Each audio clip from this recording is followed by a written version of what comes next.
Hi, it's Beaks and Beaks Papercraft here. I thought I'd show you this the shutter card technique. I haven't done this before and finally got a chance to do it. And I thought what greater papers to do it with than the Tools Designer Series paper, which are currently available in the Sale-A-Bration items. So let's get started. First you'll need a card base. So I've got this in copper clay.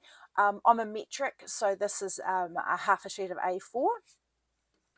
We have some basic black, and I will dimensional that and stick that on straight onto my card base. So I'll do that quickly now. As you can see with my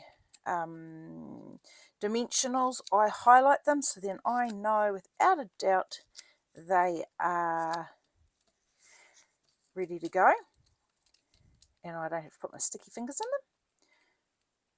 them. Oops. Ugh. They get everywhere. Who has dimensional pieces showing up in the weirdest of places? I know I certainly have had them in time over the time. Okay, so there's the card front done. Now I have, so that was a 10 by 14.4. So this is a 9.5 by 13.9 piece of cardstock. And then I've got a little scrap of the hammers, I guess they are.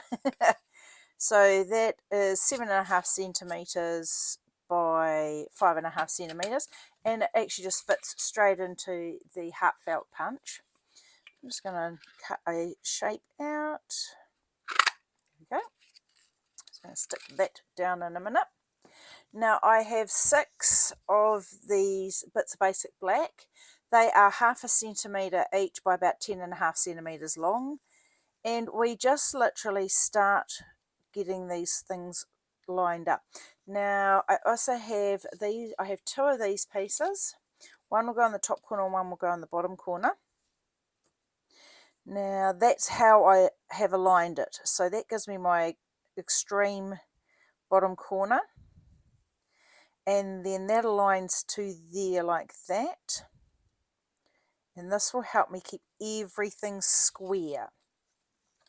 Okay, so I'm just going to attach, and this is just a gluing step now.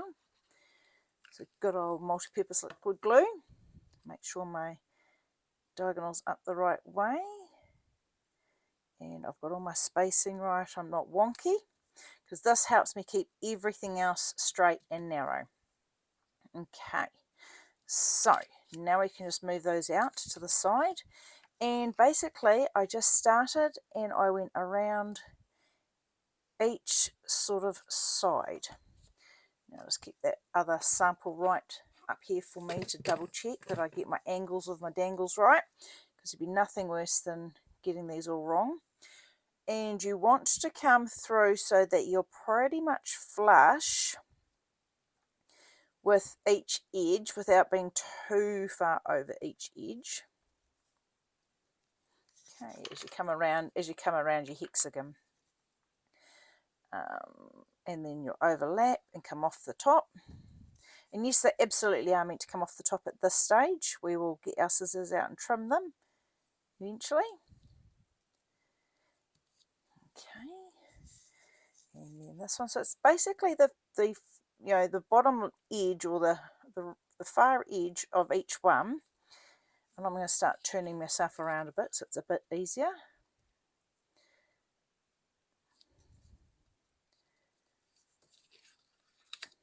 So each time it's just a wee bit of glue across.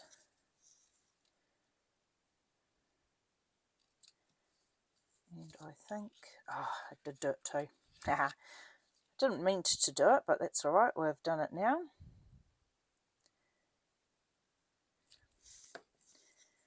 Glue that down there. Now this one, I faux pas. It's meant to go under here, and I think I've left it too long. Or maybe not, I'll just gently peel this back up a little bit. Hopefully I won't rip the paper, because I didn't mean to glue that one all the way down just yet.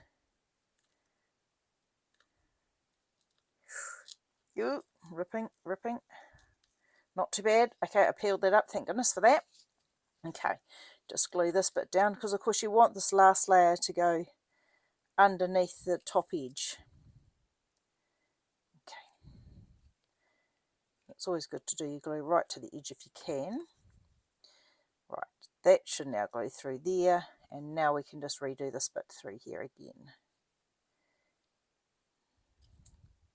Okay, that is that bit done. So that is our base and how to create what the shutter card looks like. It's pretty simple, isn't it? Okay, we'll just trim these off.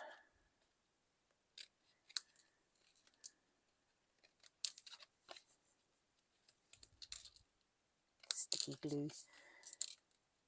I'm definitely a seal person over glue, but this kind of project, unfortunately, it is a glue all the way. Just gets everywhere. Okay. Just throw them on the floor because I do things like that all the time. Okay, so we now have our base shutter card, and we have our corner here. Got a little bit winky wonky, but not too bad. Now the trick of this one is to actually run your scissors along that black edge, so it creates a nice little line that you can just trim across, and we can adhere that one down now too.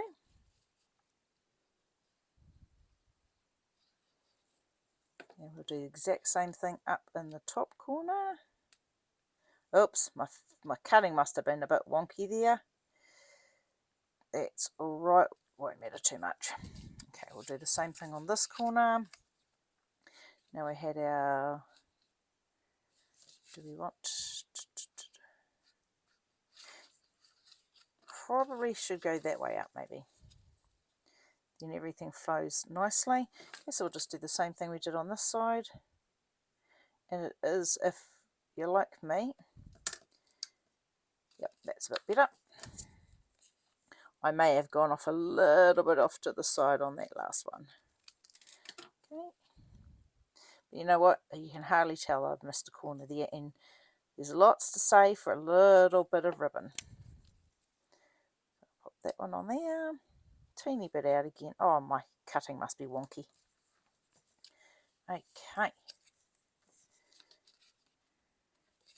Just trim this off because obviously it is gone a wee bit wider. And that's what's really important, to try and get everything as lined up as you can when you start. Next step is this whole piece can just get glued straight onto the basic black front. Yep, running out of glue. Just bring our basic back front back in. Actually, I might even go... Nope, I think my tools are a bit better. Yep, my tools are looking a bit better, more square up that way.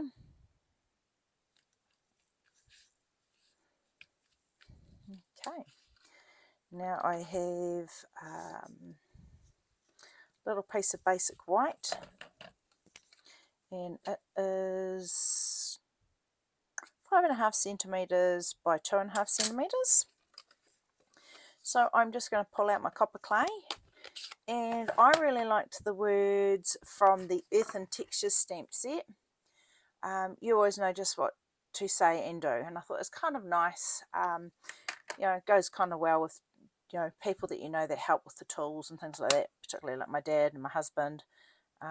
So I thought I'd do these words as a thank you card. And a little bit wonky. Maybe I should try and be a little bit straighter, shouldn't I? Guess what? There's another side of the paper. So let's see if I can get this lined up a little bit nicer this time round. Try that. Probably a bit better.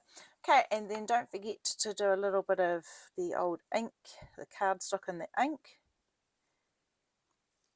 just to give it a natural wee border. And I've again used some dimensionals. Just need a couple.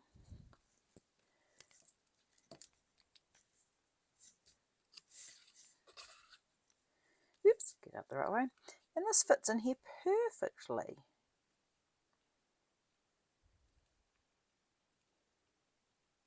Okay, there we go.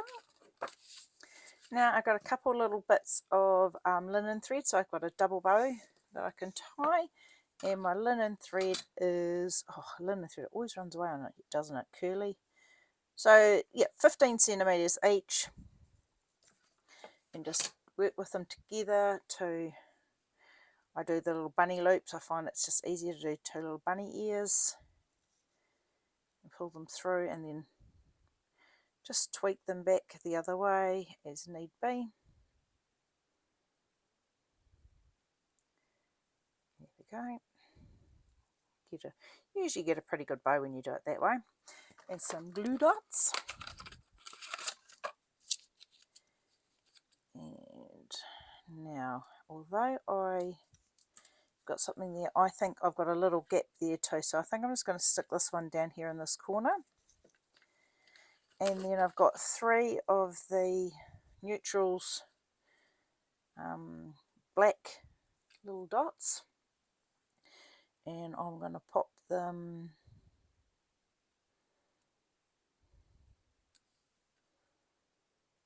where am I going to pop them? I actually might pop one down there, one up there, and one maybe over here. There you go. And then I just did a couple layers for the inside, nothing too crazy with these. And just because the Tombo's out, I'll use it. But normally I actually just do the inside with a bit of the Seal Plus. And then I have a little strip of leftover, a little strip of the leftover that I've cut out, and I'll just glue that into the bottom as well, just to give the inside of the card a little bit of more colour.